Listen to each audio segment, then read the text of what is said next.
নমস্কার, blog by পূর্ণিমা আরেকটি ব্লগে আপনাদেরকে স্বাগত। সকাল বাজে এখন 8টা। আমি চলে এলাম ছাদ বাগানে। আর এই যে ছাদ বাগানে দেখছেন কত সবজি। আর এই যে ডাঁটাগুলো কিন্তু জলদি জলদি না তুললে একদম ডাঁটাতে ফুল এসে যায়, আর তখন আর খেতে ভালো লাগবে না, তাই ডাঁটা তুলে শেষ করে পারছি না। ছাদ বাগান ঠিকই, কিন্তু দেখুন কত সবজি। আর এই ছাদ বাগানে সুন্দর সুন্দর দুটো আমার বেদি করা রয়েছে।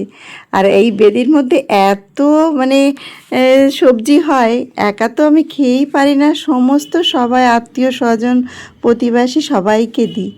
এত সুন্দর দেখুন সবজি হয়েছে। তবে কি এবার কলকাতাতে একদম বৃষ্টি নেই, খুব খরা।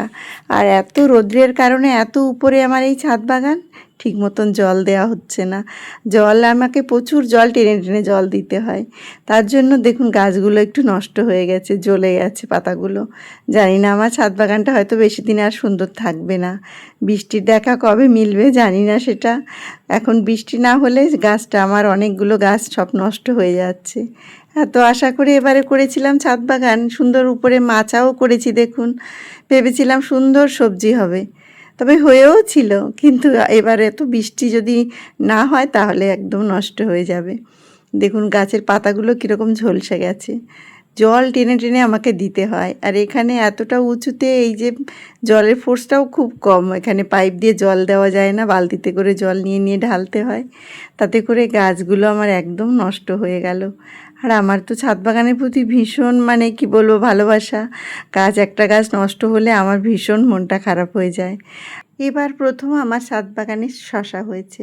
আর শশাগুলো দেখলে সত্যি আমার আনন্দে যেন মন ভরে যায়। বাজারে অনেক শশা কিনতে পাওয়া যায়, বাট এইরকম নিজে হাতে শশা লাগিয়ে যখন সেটা তুলি, সে যে কি আনন্দ পাই সে কি বলবো আমি। আর এই দেখুন ছোট ছোট গাছে যে বরবটিও এইসব যখন আমি তুলি নিজে হাতে, এত আনন্দ লাগে। সবজিতে মাঠ থেকে তো সবাই সবজি তোলে, কিন্তু এই 2-3 তলার উপরে নিজের হাতে এই যে সবজি লাগিয়ে টবে টবে সবজি লাগিয়ে যে তুলি, এই যে কি আনন্দ।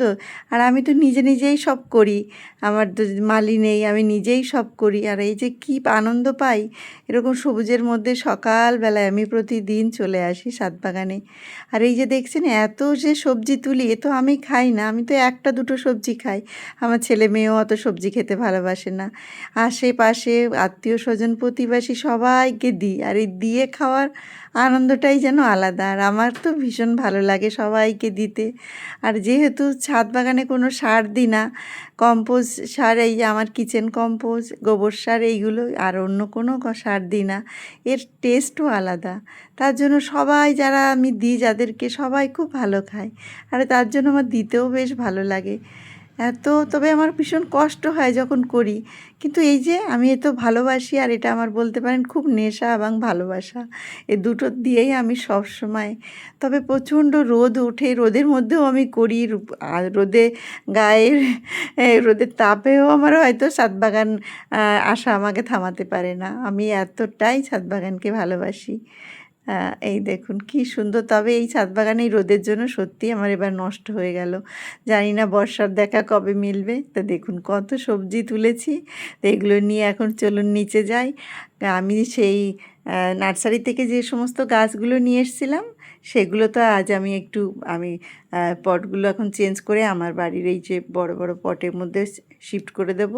আর নার্সারিতে যখন গাছ নিয়ে আসা হয়, সঙ্গে সঙ্গে যদি আমরা চেঞ্জ করে দিই, তাহলে কিন্তু গাছগুলো নষ্ট হয়ে যায়। কয়েকদিন এনে আমার এই বাগানে রাখতে লাগে তারপরে। আর এই রোদের মধ্যে আর রাখা সম্ভব হচ্ছে না ছাদ বাগানে। এবার আমি এগুলোকে সমস্ত পটগুলোকে চেঞ্জ করে আমি অন্য পটে বসিয়ে এখন সেগুলো আমি ব্যালকনিতে বারান্দার দিকে নিয়ে যাব। এই রোদের মধ্যে আর এই গাছগুলো রাখবো না। তো সেগুলো করব আজ। অনেক কদিন হলো আর রিপোর্ট করা হয়নি, এখন আমি এগুলো সব গুছিয়ে নেব। এই যে যেগুলো আমাদের কন্টেনারগুলো থাকে টুকটাক, তো অনেক কিছুই বাড়িতে থাকে, সেগুলোতে একটু একটু কালার করে একটু ডিজাইন করে সেগুলোতেও বসিয়ে দিলেই কিন্তু হয়ে যায়। সব সময় যে আমরা বাইরের থেকে আমাদের কিনতে হবে এমন কিছু নেই। আমি তো বাড়িতে যেগুলো থাকে টুকটাক, যেগুলো আমরা ফেলে দিই, সেগুলো ফেলে না দিয়ে একটু কালার করে একটু ডিজাইন করে তার মধ্যে কোনো গাছ বসিয়ে দিই। যে কোনো জিনিস, আমার কাপ বলুন, একটা ভাঙা কাপ হলো, তার মধ্যে একটা ছোট্ট গাছ বসিয়ে দিই। ছেলে মেয়ে আমাকে সবাই হেজাজ জন্য বকাবকিও করে যে যা পাও তাতেই তুমি গাছ বসিয়ে দাও। এটা যে আমার ভালো লাগে।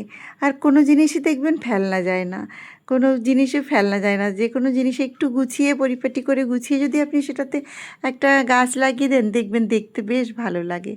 আমি তো সেভাবেই করি।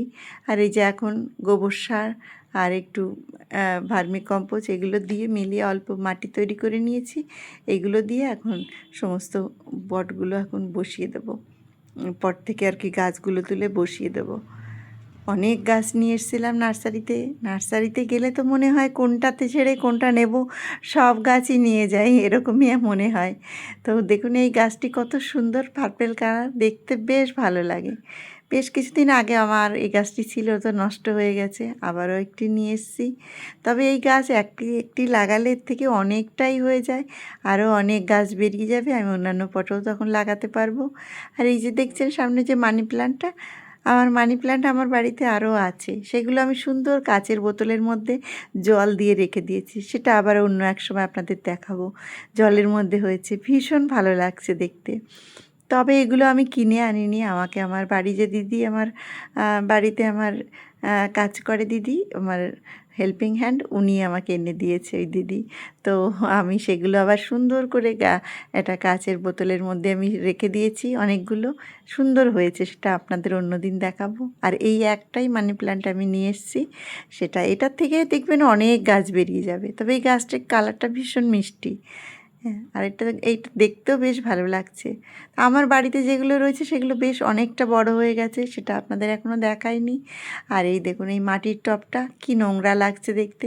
যেহেতু ব্যালকনিতে নিয়ে রাখবো, সে কারণে আমি একটু লাল রং ছিল গ্রিলে রং করা যে রঙগুলো, সেই রং দিয়েই দিয়ে দিচ্ছি। তবে ব্রাশটা খারাপ হয়ে গেছে, সেটা আর বাজার থেকে এনে আমার দেওয়ার আর দেরি সইছে না, আমি নিজে হাত দিয়েই করে দিচ্ছি। একটু তারপিন তেল দিয়ে হাত ধুলে আবার হাতটা পরিষ্কারও হয়ে যাবে। তো আজকের মতন ব্লগটা আমি এখানেই শেষ করছি। সুস্থ থাকবেন, ভালো থাকবেন।